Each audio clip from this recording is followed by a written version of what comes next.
Hi everybody, this is Dr. Warren, and I wanted to share a resource that I found by Drs. Palloff and Pratt. It's a presentation called Assessing the Online Learner.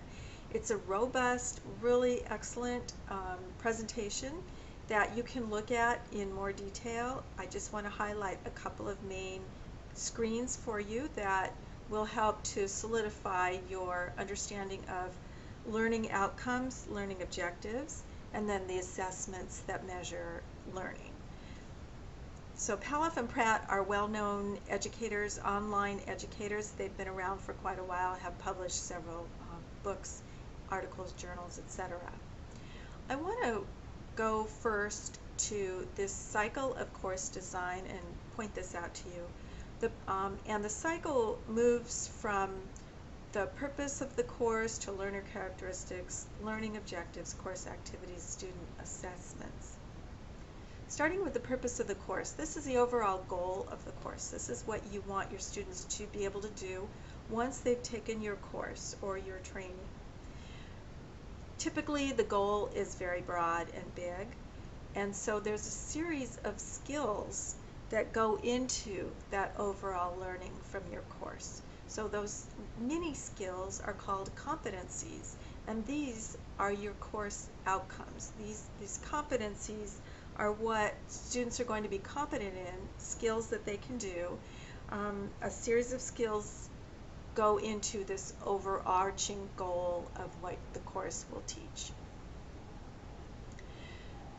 So from there, you know what you want them to be able to do via your competencies and your outcomes. But who are your learners? What do they already know?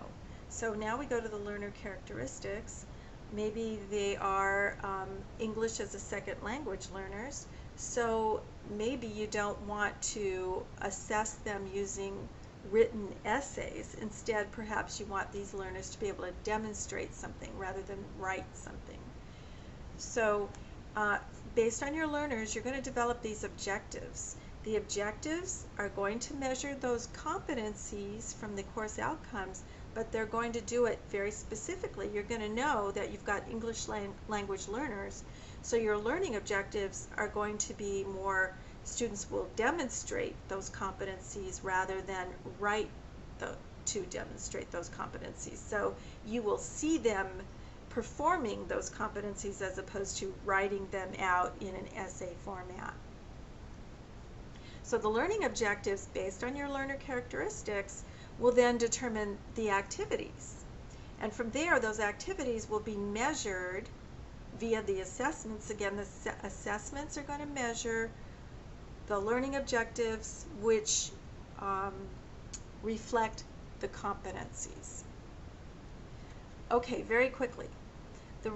This goes into the differences of online and traditional classrooms. It talks about different types of assessment. You can use questioning techniques like essays and exams. You can use rubrics, self-assessments, peer assessments, and authentic assessments. Very quickly, notice that Bloom's taxonomy, you don't want to use, you can use tests to measure early Bloom's knowledge and comprehension, short answers for application, but you don't want to use tests and quizzes to measure high-level Bloom's analysis, synthesis, and evaluation. You can go into that in more detail. I want to talk, it goes into rubrics, which are great. Rubrics are awesome. And then it also goes into peer and self-assessments, and I want to point you to the authentic assessments. Authentic assessments are typically simulations, role-playing, use of case studies, portfolios. So these are real-world assessments, internships, field work. Those are authentic assessments, and those are the ones that are typically the most successful type of assessments.